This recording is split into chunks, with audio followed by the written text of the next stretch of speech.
Python with AI, ఏఐలో Python include అవుతుంది, మళ్ళీ పైథాన్ విత్ ఏఐ ఏంటి అసలుకి? యాక్చువల్గా అండి ఇది రియల్గా కొంచెం డీప్గా అర్థం చేసుకుంటేనే కానీ అర్థం అవుతుందండి. ఇప్పుడు ఏఐని పైథాన్ యూజ్ చేసి డెవలప్ చేశారు. ఓకే, ఆ ఏఐలో పైథాన్ యూజ్ చేశారు కాబట్టి ఇంకా మనం పైథాన్ నేర్చుకోవాల్సిన అవసరం లేదని కాదండి ఇక్కడ. ఓకే, పైథాన్ అసలు ఎందుకు నేర్చుకోవాలంటే ప్రాబ్లమ్ సాల్వింగ్ స్కిల్స్ కోసం నేర్చుకోవాలి. అసలు రేపొద్దున మనం వర్క్లో జాయిన్ అయిన తర్వాత లేదా ఒక ప్రాజెక్ట్ డెవలప్ చేసేటప్పుడు ఆ ప్రాజెక్ట్ రిక్వైర్మెంట్స్ని అర్థం చేసుకుని ఆ రిక్వైర్మెంట్స్ని సాల్వ్ చేయాలంటే ఒక ప్రోగ్రామింగ్ లాంగ్వేజ్ కావాలి. ఓకే, అది పైథాన్. సో ఇక్కడ మనం వీక్యూబ్లో Python with problem solving skills నేర్పించి తర్వాత ఏఐ టూల్స్ లేకపోతే మెషిన్ లెర్నింగ్ తర్వాత జనరేటివ్ ఏఐ ఇలాంటివన్నిటిని ఎలా యూజ్ చేసుకోవాలి, ఏఐ పవర్డ్ అప్లికేషన్స్ ఎలా డెవలప్ చేయాలో నేర్పిస్తున్నాను. పైథాన్ ఫుల్ స్టాక్ కానీ మీన్ అండ్ మెన్ స్టాక్ పేరుతోటి ఒక institute sir, okay, online establish record class provide చేస్తుంది.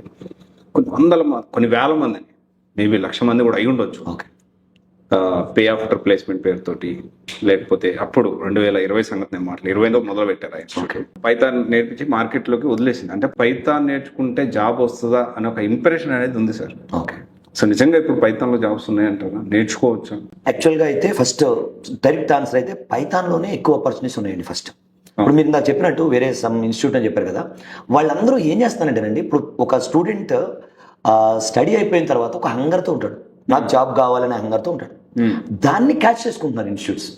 ఎందుకంటే ఒక స్టూడెంట్ డెమోకి పిలిచి మేము ఏం సబ్జెక్ట్ చెప్తాం, అసలు మీరు ఏం నేర్చుకుంటారు అనేది ఎవరు చెప్పట్లా. ఓకే, ఓన్లీ ఒకటే చెప్తున్నారు, నీకు ఇక్కడ జాయిన్ అవ్వ జాబ్ వస్తుంది, మాకు ఇంతమందికి జాబ్ ఇచ్చాం మేము. అది రియల్ లేకపోతే అబద్ధమా ఏమి తెలియదు అసలు. జస్ట్ నీకు జాబ్ వస్తుంది ఇక్కడ జాయిన్ అవ్వ అంటున్నారు. స్టూడెంట్ ఏదైతే పెయిన్ పాయింట్ ఉందో దాన్ని పట్టుకుని వాళ్ళు క్యాచ్ చేసుకుంటున్నారు. కానీ అసలు రియాలిటీ ఏంటంటే ఏ స్టూడెంట్కి అయినా సరే ఏ ఇన్స్టిట్యూట్ కానీ ఏ కంపెనీ కానీ ఊరికే జాబ్ ఇవ్వదు. సబ్జెక్ట్ ఉన్న వాళ్ళకే జాబ్ వస్తుంది. మీరే ఆలోచించండి ఒకసారి. మీరే ఒక పర్సన్కి నెలకి ఒక 10,000 ఫ్రీగా శాలరీ ఇవ్వమంటే ఇస్తారా మీకు ఉపయోగం లేకుండా? మరి ఏ కంపెనీ ఇస్తుందండి? ఏ సాఫ్ట్వేర్ కంపెనీ డబ్బులు ఊరికే స్టూడెంట్ అసలు నీకు సబ్జెక్ట్ ఏమి లేకుండా నేను లోపలికి రా బాబు కూర్చొని నీకు డబ్బులు ఇస్తానని ఏ కంపెనీ చెప్తుంది?